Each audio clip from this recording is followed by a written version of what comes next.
tug day, or if you're in a relationship, getting tug day. As you can tell, today is Valentine's Day, which means I'm going to take you through a full day of how to get tugged. Now I'm joking, that would never work.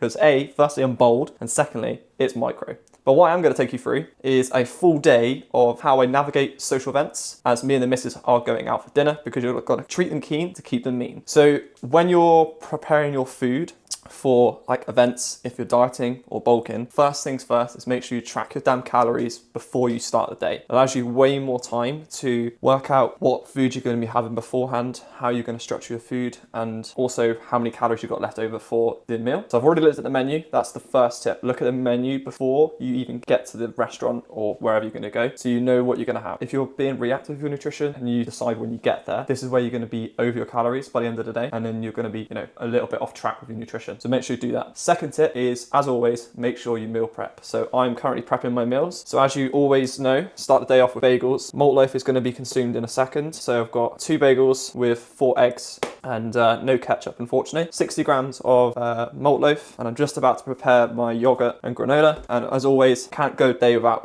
any cream of rice. So yeah, let's get straight into it.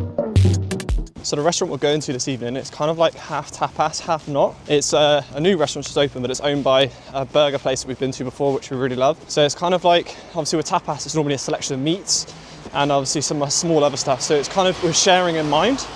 So they've got actual meals, obviously, that you select 2 off the starter, 2 off the main, and then if you want a dessert, it's there. And then yeah, you just share obviously. So gotta go for a steak, which is non-negotiable for me. I don't rarely ever have a steak. And if you do have a steak, you gotta have it medium rare. I used to be that person that had it well done all the time, and I got a lot of shit for it, let's just say that. But yeah, I just always used to find as well, before I did make that switch, my jaw would be fucking killing me at the end of it, because it's just chewing it's like chewing through rubber. So yeah, medium rare is the way to go. I don't understand how people have blue steaks, where it's basically like seared on like one side for like a couple of, literally like half a minute. It's freaking disgusting. Like, yeah, it just doesn't compute in my head how you could just eat that. I know in like some places like in Asia and stuff like that, they'll do even worse. So when my manager went to Thailanders last time, before the recent one who's just gone on now, they serve like raw chicken. Now that would just put me off completely. And obviously they do like scorpions and spiders on sticks, which is definitely not my forte.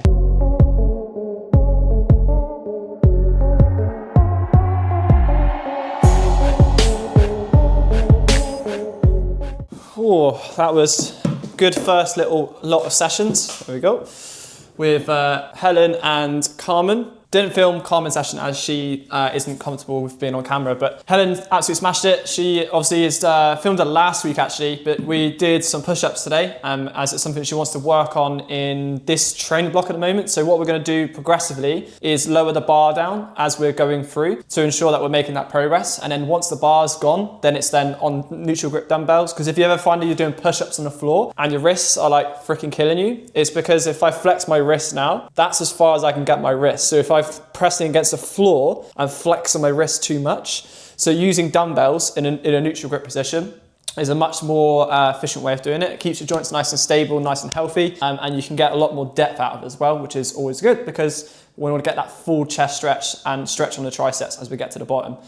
Got the poverty version of the White Monster today, as I bought a pack of them for, I think it was like £20 for a pack of 12, 2 lots of 12, I think. So I've got to use them up. So yeah, moose juice it is, which is obviously still if I can get it to open, the best sound ever doing that. And I've gone for my yogurt and granola. And when I make this, I always do it as early as I can or the night before, purely because I like to leave the granola in the yogurt to like soak everything up, and it goes really like soggy. Sounds pretty grim, but it tastes really, really good. So really recommend doing that. Now, one thing I tend to do when I am eating out at restaurants and stuff is to front load as much as my protein at the start of the day, as well as my carbs now I'm bulking as well. So when I was dieting my photo shoot last, I would always try to get at least 3/4 of my protein target in at the start of the day. So my meal one would have normally been in my diet a egg white omelette or an omelette. So I'd remove the egg and double up with egg whites, add my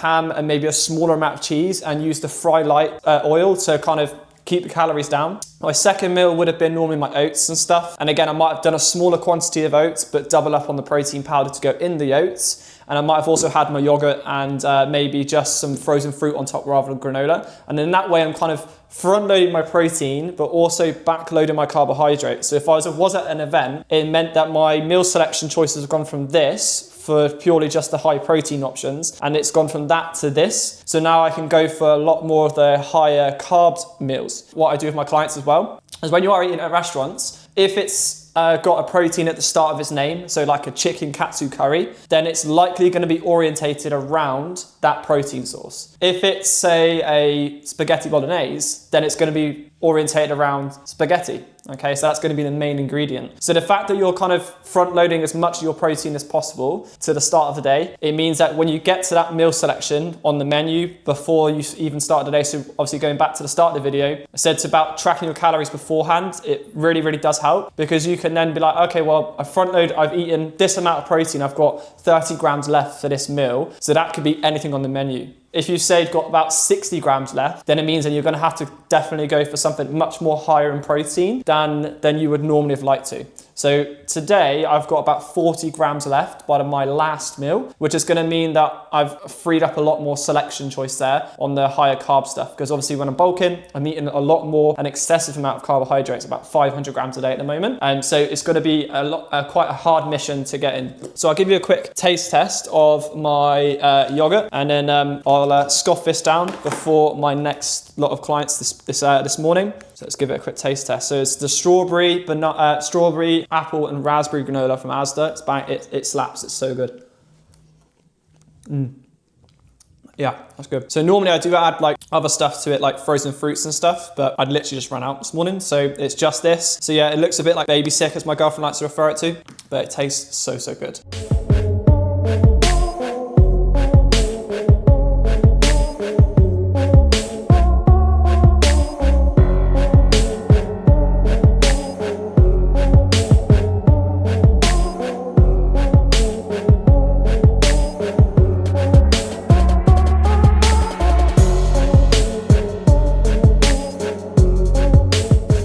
And the hills are alive with the sound of gains. You're wondering why I'm sat in front of like a wedding thing? We did have a wedding function in the gym. It looks a little bit like, if you're not from the UK, you probably won't know, but it looks a little bit like Balamory, like from Cornwall. I think it's Cornwall it's filmed, but this is basically the backdrop. And the funny thing is, these little doors here, I actually thought they were cupboards, and it wasn't until probably about a couple of months back, I actually tried one and realized they weren't. So I've been there for 2 years and not even realized that. So that shows you how much paying attention I do to the kind of building itself. But yeah, so that's why we're singing The Sound of Music. I think that's what the musical's called. I haven't watched that in fucking ages, so come at me in the comments if it is the wrong name of the musical. So that's my last lot of clients for today. I have a half day on Fridays, but James absolutely smashed it on his deadlift again. Hitting a PB of 72.5 kilos. He's actually lifting how much I weigh now, so I can practically just lay on the floor and him just deadlift me, which I think he said he was interested in trying. Like we said, either he's going to do a session where I'm the weight and we film a video of him training, but bicep curling me, squatting me and stuff like that, or we film a video where the client trains the trainer. I think that'd be quite interesting, and to kind of see how much the clients can push us as trainers. I think that'd be quite interesting. So that's something I might look into filming for the Instagram or the YouTube, not too sure yet. And then obviously Andy absolutely obliterated his biceps going away skiing this week, so I'm absolutely jealous of that. So I haven't done snowboarding or skiing in so long. I've done a couple of snow domes, but haven't been like abroad for like a while. The last place I went to was Bulgaria, in Borovets. That was insane. It was a really good resort. Lots of jumps. Like I'm fairly confident on snowboard from my skateboarding days, so a lot of black runs and hitting the snow park on the way back down, which was pretty cool. And they do also have night skiing, which is something I've never done. So if I ever go again anywhere with night skiing, that's something I'm going to be hitting up for sure. So on to meal 2 then, which is my bagels and eggs like I always have. Now on a rest day, I don't tend to really stick to a set structure. Like if I fancy my yogurt at the start of the day, I'll have that. If I fancy my eggs, I'll have that at the start of the day. So it doesn't particularly matter too much on my rest days, because I am resting. I can have a different structure of food and stuff. So I've limited the calories in this by taking out the ketchup, which it does taste a little like cardboard, I must admit, but it saves me on calories, those extra little bits of calories for my evening meal this evening. But also I've used 1 spray for things to limit the amount of fats that I have. Now, because my calories are really high at the moment, and if you haven't watched yesterday's or or last week's video on my full day of eating. My carbs at the moment are 500 grams. I'd rather get the first lot of bulk of my meals high in both carbs and proteins, so I can then save my calories back for getting more kind of fattier food in my evening meal. So the restaurant that I'm going to be going to uses a lot of butters to fry things, and that's like hidden calories in itself. So I'd rather kind of save back as much fat as I can for that meal. Now, based on how I've structured my day, I do have like 40 to 30 grams of protein to still hit. So that'll be easily done anyway. If like, let's say there's cheeses and stuff on that's going to be fats and proteins. And if it's on like a protein source in itself, then that's great because it means I can hit that protein out. I do have my cream of rice to still consume, and I think I have about 100 and something grams of carbs to still consume as well. So once I've tracked the meal that I've in question, I will be able to then, if I've got any spare carbs left and calories left, I'll probably then top the rest up with like malt loaf or some rice cakes that aren't high in both protein and fats. They're just high in carbohydrates. And that's something else I really recommend if you are gaining weight at the moment, is in your cupboard, have an item of food that is high in one macronutrient. So if you're low on carbs and you've got calories left and you've had all your meals for the day, rice cakes, Rice Krispies Squares bars, cereals, and malt loaf are really good options to go for. And obviously if you're low in fats for the day, olive oils, nuts, seeds, peanut butters, dark chocolates. Peanut butter and dark chocolates are my go-to. To a certain extent, some other spreads as well, like Biscoff spread and things like that, are also going to be high in fats with a little bit of an addition of carbohydrates there. And if you're low in proteins, then obviously your whey protein, if you've got any like meats and stuff, like slices of ham, chicken and things like that you can keep in the fridge. Yogurts, protein yogurts, those sorts of things are really good and handy to have at hand if you are really low on certain things. And you'll know this as well, like I said at the start of the vlog, it all comes down to tracking calories before you started the day, okay? Also just realized I actually look like, I have just been filming some content for the Instagram, but I actually look a little bit like a security guard. I mean, the backdrop makes me look twice as big. I hope so anyway. But yeah, obviously I wish I was as jacked as a security guard, but obviously I'm not. But one day that will be the case. I'll just be too jacked for everything that I'm wearing. I'm currently like in the early stages of my gaining phase still. I'm 10 kilos up on my photo shoot weight, which is good. So we've still got a really good condition going at the moment. So I'm going to be extending this bulk for as long as I can until condition starts to slip, and then I'll be pulling back on calories, probably doing a mini cut ahead of competing in 26. So I'm going to scoff this down, and then I've got to rush into town to get some last little minute bits that I haven't managed to get for Valentine's Day just yet. And then it's then mealtime with the missus, which I'm really looking forward to. And then we're also going to be hitting up an arcade actually, which is like a retro arcade in Plymouth. It's like £12 and you can use as many of the machines for free, or well, not free, for £12 as possible. You can stay in as long as you want. But they've got freaking Street Fighter. Street Fighter is a freaking sick game. I haven't played that in so long. I used to play it as a kid all the time. Really excited to actually beast my girlfriend on Street Fighter, but she actually smashes me on Mario Kart and the Sonic basketball game. I'm freaking terrible at shooting hoops. Just got back and we're now into meal 3, which is cream of rice, and I'm finally getting around to having my Christmas chocolate, which is a bit criminal, so I welcome the hate in the comments. But 160 grams of cream of rice, 4 segments of Terry's dark chocolate orange, which is the best, and obviously 60 grams of whey. Now this is obviously to help me save calories for later when we're going out for dinner, so I'm not having as much dark chocolate to save me down on the fats, and obviously the protein is to get that extra amount of protein in just before we go, so that I'm not stressing about hitting my protein target for the day, and I can enjoy the meal and choose something that's maybe perhaps, like I said, a little bit higher in calories, like I said earlier. And yeah, so I'm going to scoff this down and then get ready to go out.